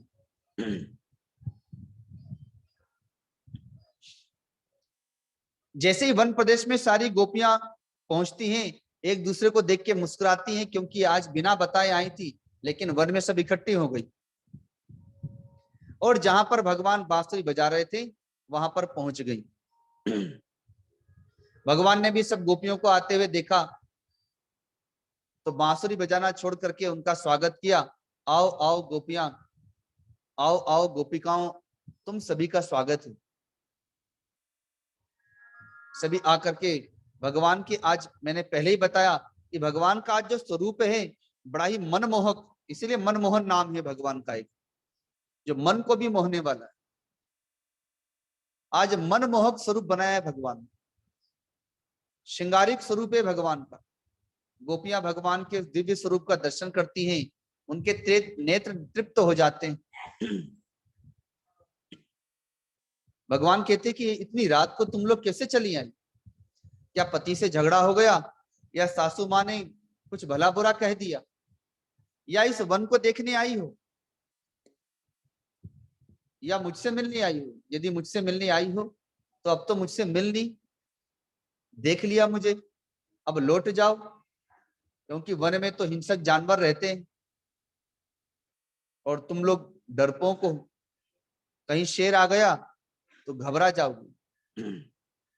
गोपियां आपस में कहती हैं कि देखो पहले तो बांसुरी बजा करके बुला लिया और अब हमसे कह रहे हैं कि लौट जाओ, फिर बुलाया क्यों? एक गोपी कहती है कि कन्हैया एक बात हम तुमसे पूछती हैं, जरा हमारे प्रश्न का उत्तर तो दो। कहती हैं कि एक पत्नी अपने पति को ही अपना इष्ट मानती है, स्वामी मानती है, उनको खिला के खाती है, उनकी पूजा आराधना करती है, चरण सेवा करती है। किसी समय पति को विदेश जाना पड़ा, अर्थात दूसरे देश जाना पड़ा, शहर में। तो वो कहती है कि स्वामी आप तो जा रहे हैं, अब साल भर लगेगा, व्यापार के लिए जा रहे हैं, तो मैं किसकी पूजा करूंगी, किसे भोग लगा के खाऊंगी? तो पति ने कहा मेरी तस्वीर रख लो।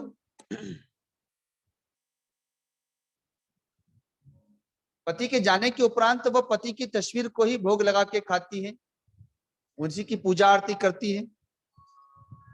अब साल भर के बाद पति लौट करके आया,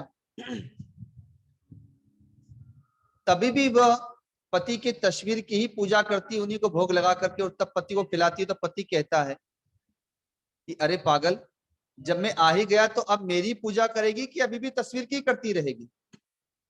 तो आप बताएं उन्हें क्या करना चाहिए?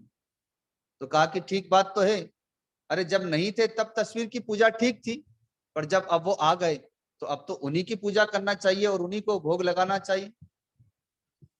तो वे कहती हैं कि हे प्रभु, वैसे ही जिन्हें हम अपने पति, अपने बाल बच्चा, अपना स्वजन भाई बांधो मानते थे, जब तक आप नहीं थे तब तक हमने उनकी सेवा की, लेकिन जब आप आ गए तो अब तो तुम्हें माता च पिता तुम्हें, आप ही हमारे सब कुछ हैं, आप ही हमारे सर्वस्व हैं, आप ही हमारे स्वामी हैं, आप ही हमारे इष्ट हैं। तो जब आप आ गए तो हम आपकी पूजा आराधना करें, आपके लिए जीवन जिए या उनके लिए जीवन जिए? भगवान मुस्कुराए, अब तो मौन हो गए, क्योंकि अब क्या उत्तर देते। अतः भगवान उन सबको लेकर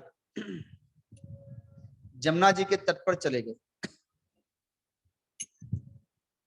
इस बालिका को नीचे ले जाओ, इस ये एकाग्रता को भंग कर रही है, जब रास होगा उस समय लेके चले आना, क्योंकि आप लोग भी बार बार इसी को देख रहे हैं और वो भी हलचल कर रही है, तो इसलिए उसको नीचे ले जाइए, जब रास का समय आएगा, अभी तो देरी है उसमें, तो प्रसंग बिखर जा रहा है एकाग्रता नहीं होने से।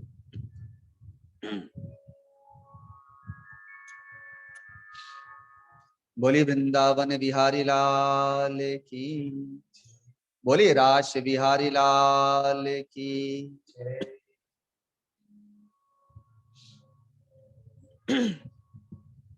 भगवान उन सभी गोपिकाओं को जमुना जी के तट पर ले गए, मधुर बांसुरी बजाए, मधुर गीत गाए। वे गोपिकाएं भी भगवान का दर्शन कर रही हैं, साथ में वे भी गाने लगती हैं। किसी ने अपनी चुनरी फैला दी भगवान के बैठने के लिए, कोई पंखा झल रही है, कोई भगवान के लिए मुखवास लेकर के आई है, कोई पान लेकर के आई है, कोई भगवान की चरण सेवा कर रही है। लेकिन ऐसा करते करते सभी गोपिकाओं के मन में एक साथ ही अभिमान आ गया। वे समझती है कि इस संसार में हमारे जैसा तो कोई सौभाग्यशाली है ही नहीं। बताओ, ब्रह्माणी, इंद्राणी, स्वयं साक्षात भगवती लक्ष्मी को भी ये सौभाग्य प्राप्त नहीं है कि आज हमारे इशारे पर ये कन्हैया गीत गा रहे हैं, बांसुरी बजा रहे हैं, हम कहें तो बैठे, हम कहें तो उठ जाएं, हमारे इशारे पर चल रहे हैं। जो सारे जगत को नचाता है, सारे जगत को चलाता है, आज हमारे इशारे पर चल रहा है। तो मैंने अभी कहा था कि समाधि में अगर एक भी विचार आ जाए तो समाधि टूट जाती है। ये तो भाव समाधि है, महारास क्या है, भाव समाधि है। और यहाँ पर जैसे ही अभिमान होगा वैसे ही समाधि टूट जाएगी। अब सारी गोपियों को अभिमान हुआ, जैसे ही अभिमान हुआ भगवान अंतर ध्यान हो गए। जहां अभिमान होगा वहां पर भगवान नहीं होंगे, और जहां भगवान होंगे वहां पर अभिमान नहीं होगा। अब तो जैसे ही भगवान अंतर ध्यान हुए सारी गोपियां व्याकुल हो गई, इधर उधर खोजने लगी, अरे कन्हैया कहाँ चले गए। और इतनी व्याकुल होकर के खोजती हैं, भगवान के विरह में, भगवान के वियोग में, भगवान के चिंतन में इतनी तल्लीन है, लवलीन है कि वे कृष्ण लीला करने लगती हैं। कोई पूतना बन जाती है, तो कोई कृष्ण बन जाती है, कोई गोवर्धन पर्वत बन जाती है, कोई कृष्ण बन जाती है, कोई कालिय नाग बन जाती है, कोई कृष्ण बन जाती है, सब नाना प्रकार की लीलाएं करने लगती हैं। और भगवान तो अंतर ध्यान होकर के चले गए राधा जी के पास, क्योंकि राधा जी रूठ गई। वे सारी गोपिकाओं की, यहां तक कि महारास की अधिष्ठात्री देवी तो वही है। सारी गोपिकाओं में सर्वश्रेष्ठ तो वही है, रास की महारासिका। और देख रही हैं कि जितना प्रेम जैसे मुझसे मिल रहे हैं वैसे ही सबसे मिल रहे हैं, तो फिर मेरे में इनमें अंतर ही क्या है, इसलिए वे रुष्ट हो गई। तो भगवान अंतर ध्यान होकर के राधा जी के पास चले गए और उन्हें किसी प्रकार से मना रहे हैं। और भगवान को तो जानते ही सबको मनाना आता है, मीठी मीठी बातें करके, हंसी मजाक करके, उन्हें कुछ उपहार दे करके किसी प्रकार से मनाने का प्रयत्न कर रहे हैं। जब किसी भी प्रकार से नहीं मानती हैं तो भगवान उनके चरण दबाने लगते हैं। तो राधा जी के मन में भी आता है कि बताओ, बैकुंठ लोक में तो हम इनके चरण दबाते हैं और धरती लोक में ये हमारे चरण दबा रहे हैं। तो कहती है कि अच्छा ठीक है, मैं प्रसन्न हूं। बात तो ठीक ही है, जितना वो प्रेम आपसे करती हैं, जितना मैं करती हूँ उतना वे भी करती हैं। तो चलो, जैसे तुम्हारे वियोग में मैं व्याकुल थी, हे कन्हैया वे भी उतनी व्याकुल हो रही होंगी, मुझे भी वहीं ले चलो, अपने कंधे पर बिठा कर ले चलो, बहुत थक चुकी हूं। भगवान बैठ गए कि लो मेरे कंधे पर बैठ जाओ। जैसे ही राधिका बैठने के लिए आगे बढ़ती हैं, भगवान वहां से भी अंतर ध्यान हो गए, क्योंकि राधा जी के मन में भी अभिमान आ गया था। अब भगवान जैसे ही अंतर ध्यान हुए तो भगवान के वियोग में राधा जी मूर्छित होकर के गिर गई। उधर गोपियां भगवान को खोजते खोजते राधा जी के पास पहुंच गई। किसी प्रकार से जमुना जी का जल ला करके छिड़का, उन्हें चेत हुआ। तब राधा जी ने बताया कि कन्हैया यहीं पर आए थे, लेकिन मैं समझ गई, मेरे मन में अभिमान हुआ, इसीलिए वे चले गए, और तुम लोगों के पास से भी इसीलिए गए। अतः आओ सभी लोग मिल करके भगवान से प्रार्थना करते हैं, क्योंकि प्रार्थना करने का मतलब है हृदय विनम्र बनाना। जब हम भजन गाते हैं, प्रार्थना करते हैं, तो हृदय विनम्र होता है और उस समय अभिमान नहीं होता। श्रीमद् भागवत महापुराण में कई गीत हैं, भ्रमर गीत, वेणु गीत और गोपिका गीत। ये गोपिका गीत है जो गोपियों ने भगवान से उलाहना पूर्वक गाया है। जयति तेधिकम् जन्मना व्रज शयत इंदिरा शाश्वत दयित दीक्षता दीक्षुतावका धृता सव त्वां विचिन्वते जयति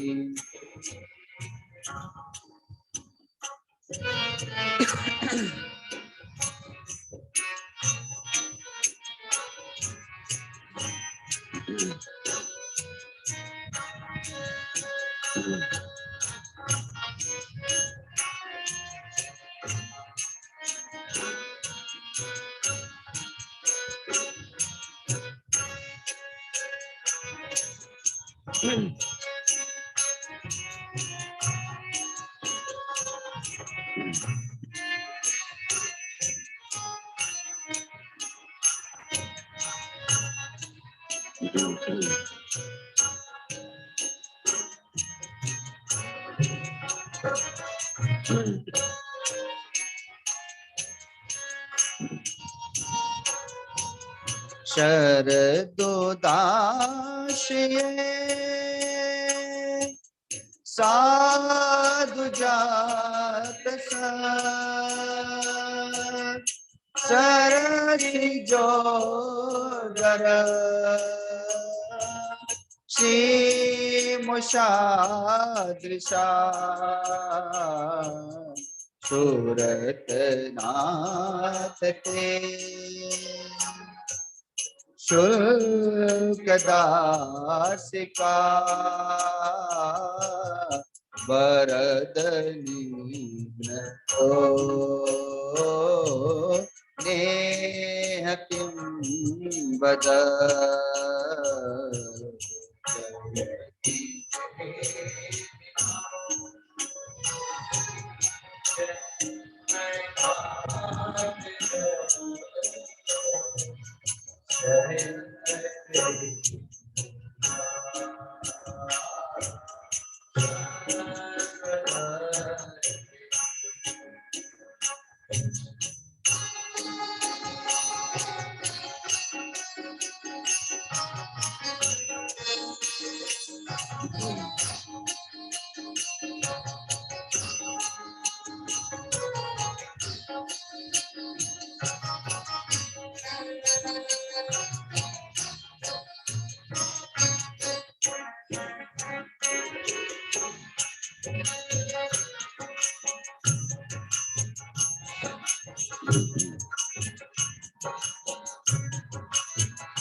देश जलाप्यया व्याल राक्षसा वर्ष मारुता वेदुतानला विषमयात्मजा विश्वतो भया विषभते वयं रक्षिता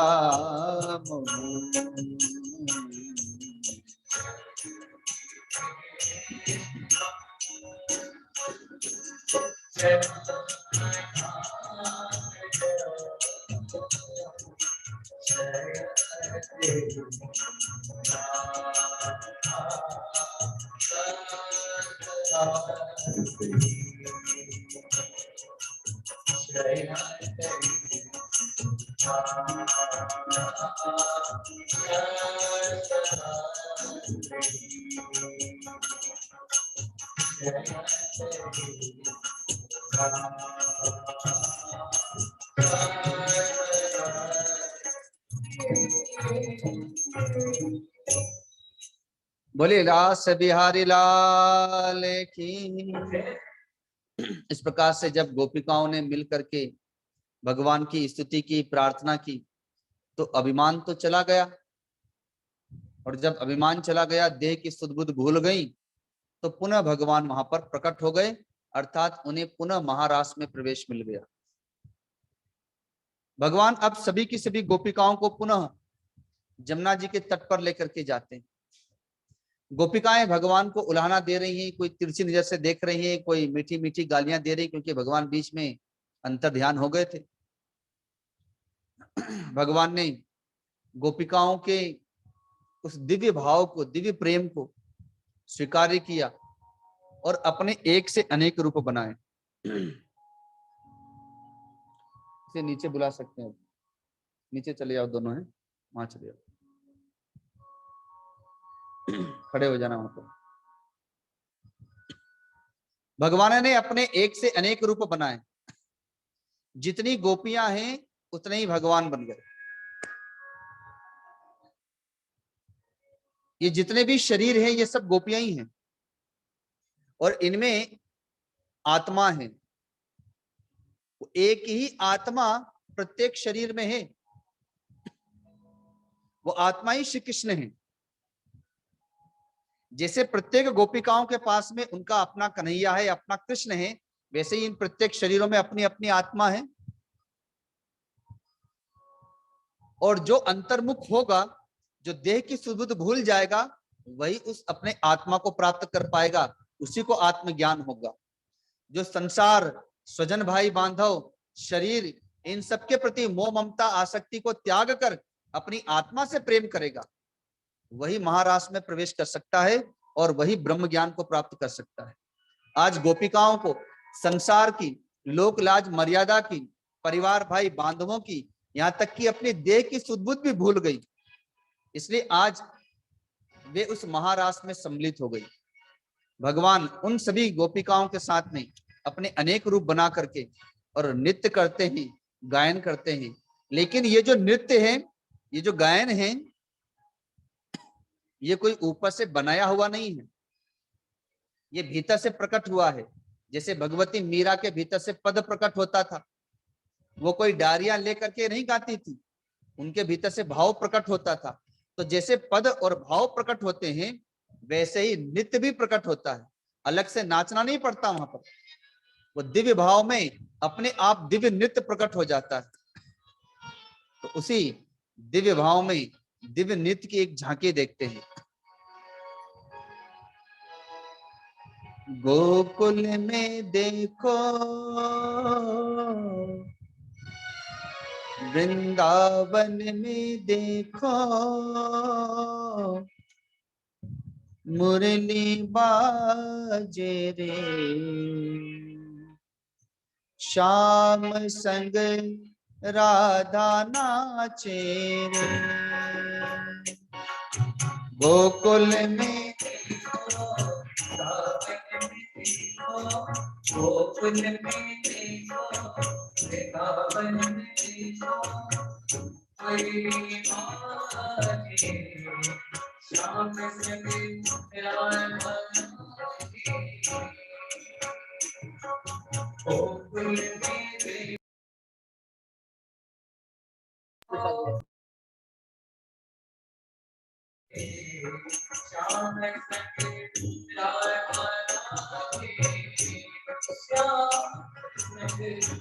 राधा नाचे रे।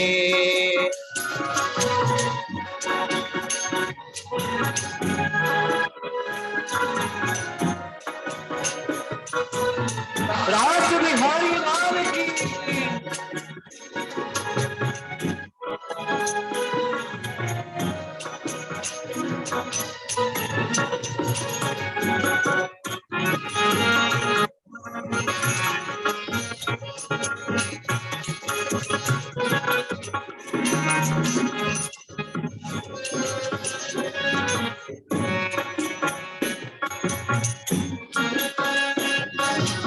चंद्र किरण सा श्याम सलोना, दोई आंखें कजरारी,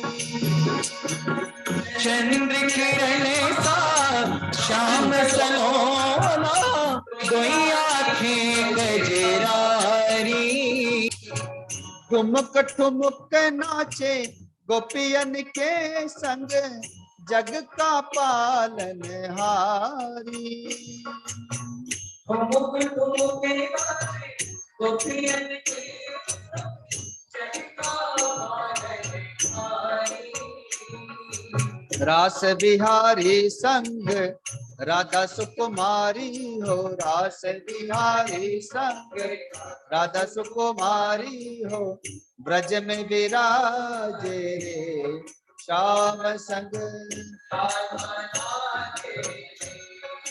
गोकुल में देखो वृंदावन में देखो, गोकुल में देखो वृंदावन में देखो, मेरे मारे राम संग राधा नाचे।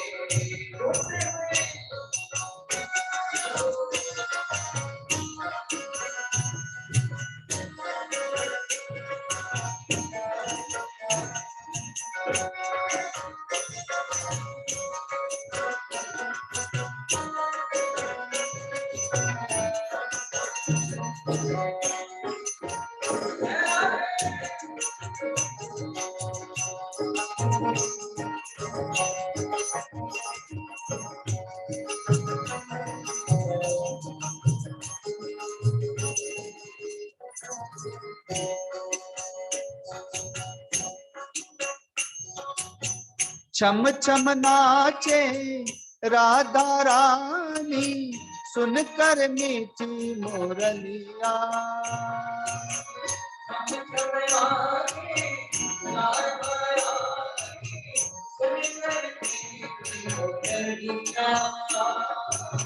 श्याम छवि पर सब बलिहारी, बाल बाल और गैया।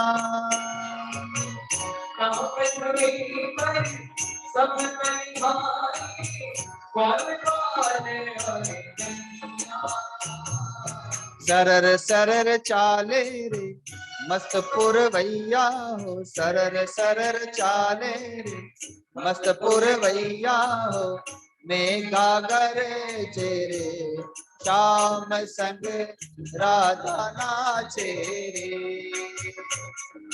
गोकुल में देखो वृंदावन में देखो, गोकुल में देखो वृंदावन में देखो, मेरे मारे राम संग राधा नाचे।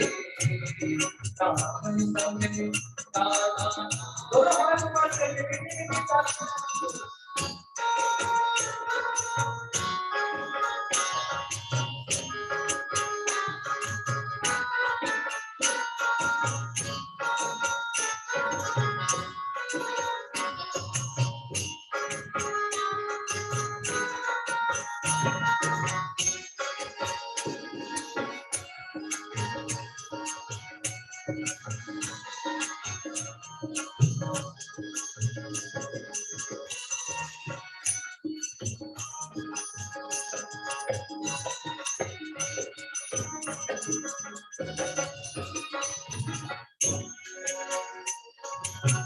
जमुना तट पर बंशी बट पर कान्हा रास रचाए।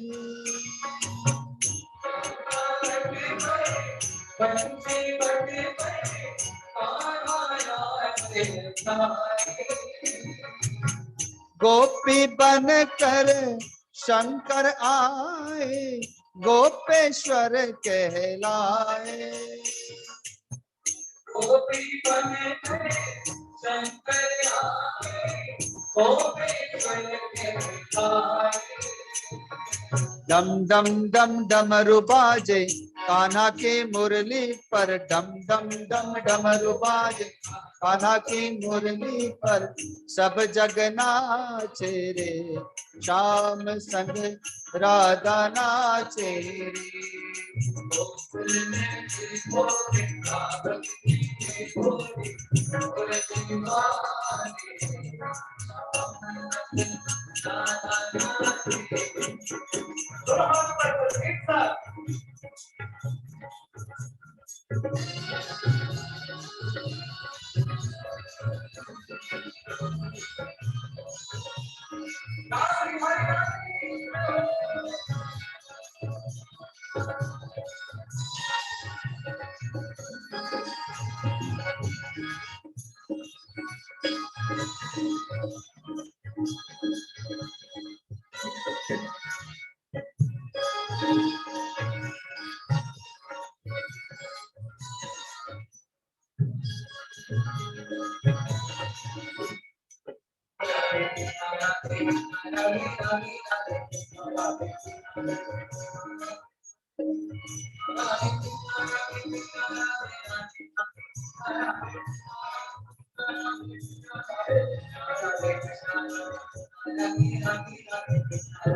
बोले वृंदावन बिहारी लाल की, बोले रास बिहारी लाल की, श्रीमद् भागवत महापुराण की, ब्रह्मर्षि व्यास जी महाराज की, श्री सुखदेव जी भगवान की, आज के आनंद की, आनंद धाम की, श्री आनंदेश्वर महादेव की, यज्ञ नारायण भगवान की।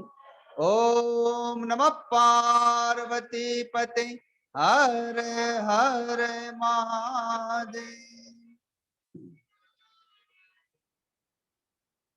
आज की इस चतुर्थ दिवस के द्वितीय सत्र की कथा भगवान के उस श्रृंगारिक स्वरूप रास बिहारी लाल के चरणों में समर्पित करते हैं। अब आरती होगी। आज के यजमानगण मंच पर आ जाएं और सभी भक्तगण अपने स्थान पर खड़े होकर के आरती में सम्मिलित होंगे। कल पंचम दिवस है और कल 1 तारीख गुरु जी का अवतार दिवस, छठा दिवस है, कल छठा दिवस है। तो कल गुरु जी का अवतरण दिवस है और इसलिए प्रतिवर्ष की भांति संत सम्मेलन होगा।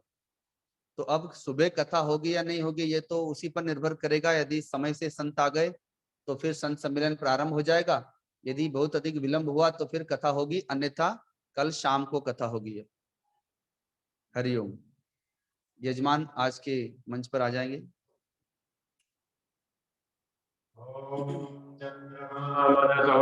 चक्षुः सूर्य अजायत श्रोत्राद्वायुश्च प्राणश्च मुखादग्निर्जायतः दीपो ज्योति पर ब्रह्मा दीपो ज्योति जनार्दना दीपो हरतु मे पापम पूजा दीपर नमोस्तुते जयंती मंगला काली भद्रकाली कपालिनी दुर्गा क्षमा शिवाद्राति स्वाहा सुधा समस्तुते जय द्वम देवी चामुंडे जय भूतातिहारिणी जय त्रिपुते देवी कालरात्रे नमस्ते या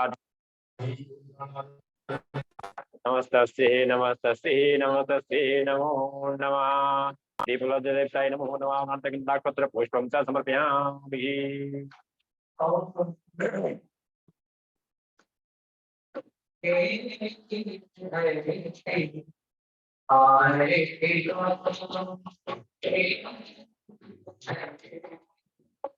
आरती गाओ श्याम सुंदर तेरी, आरती गाओ श्याम सुंदर तेरी,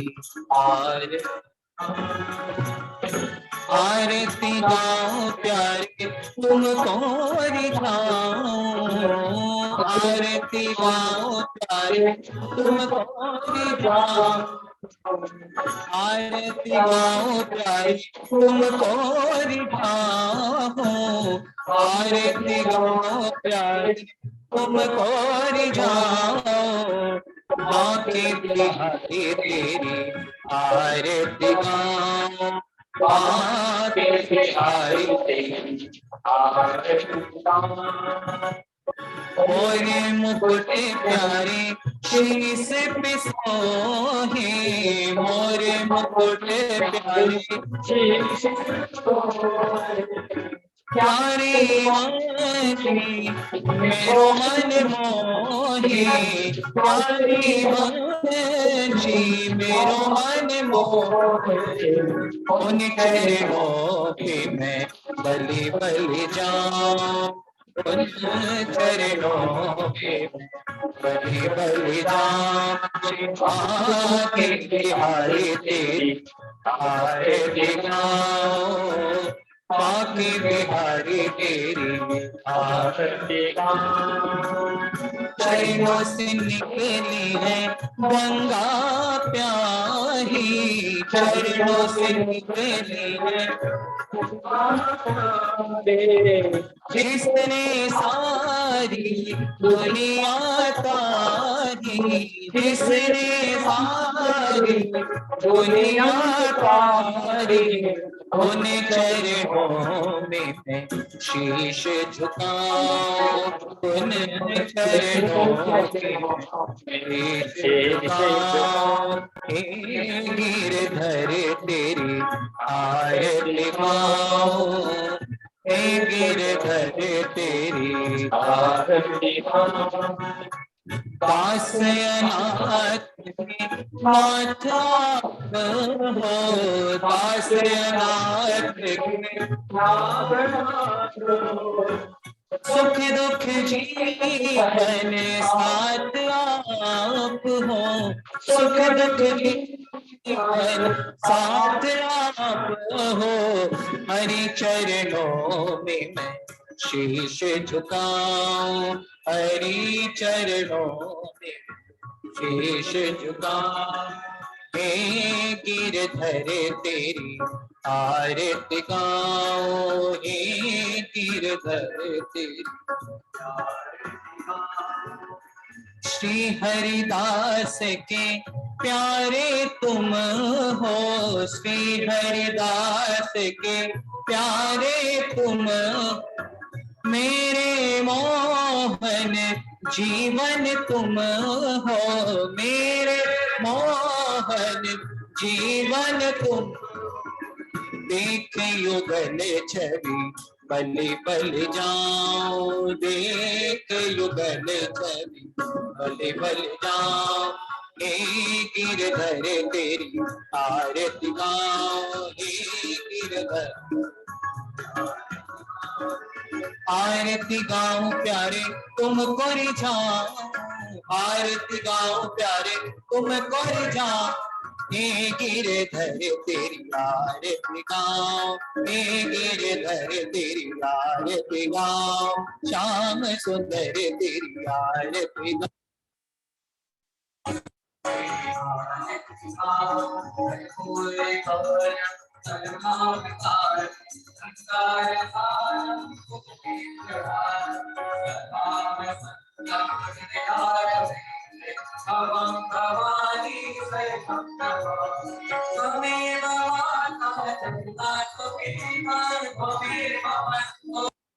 त्वमेव त्वमेव विद्या द्रविडं त्वमेव, त्वमेव सर्वं मम देव देवा, त्वमेव सर्वं मम देव देवा, त्वमेव सर्वं मम देव। राधे कृष्णा राधे कृष्णा राधे राधे राधे कृष्णा राधे कृष्णा राधे कृष्णा राधे राधे राधे कृष्णा राधे कृष्णा राधे राधे राधे कृष्णा राधे कृष्णा राधे कृष्णा राधे राधे राधे कृष्णा राधे कृष्णा राधे राधे राधे कृष्णा राधे कृष्णा राधे कृष्णा राधे राधे। ओ राधे राधे राधे, ओ राधे राधे राधे, ओ राधे राधे राधे, ओ राधे राधे राधे कृष्णा।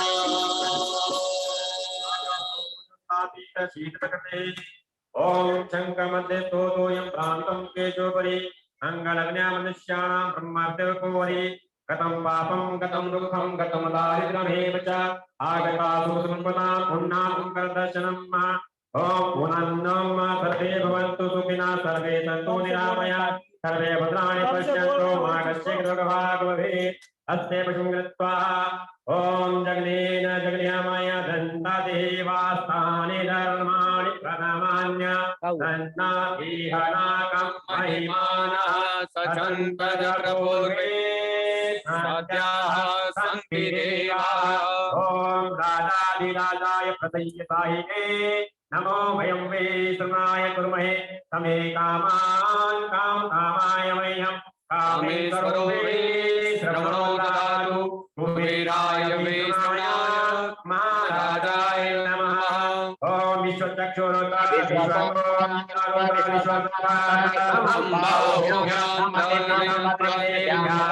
भूमि जनयन्त विद्महे वक्रतुण्डाय धीमहि तन्नो दन्ते प्रचोदयात्। कात्यायने च विद्महे कन्याकुमारी च धीमहि तन्नो दुर्गे प्रचोदयात्। ॐ नारायणाय विद्महे वासुदेवाय धीमहि तन्नो विष्णु प्रचोदयात्। महालक्ष्मी च विद्महे विष्णुपत्नी च धीमहि तन्नो लक्ष्मी प्रचोदयात्। अंजनीसुताय विद्महे वायुपुत्राय धीमहि तन्नो हनुमत प्रचोदयात्। हंसाय विद्महे परमहंसाय धीमहि तन्नो तद्गुरु प्रचोदयात्। नंदनाय विद्महे यशोदागर्भाय धीमहि तन्नो कृष्ण प्रचोदयात्।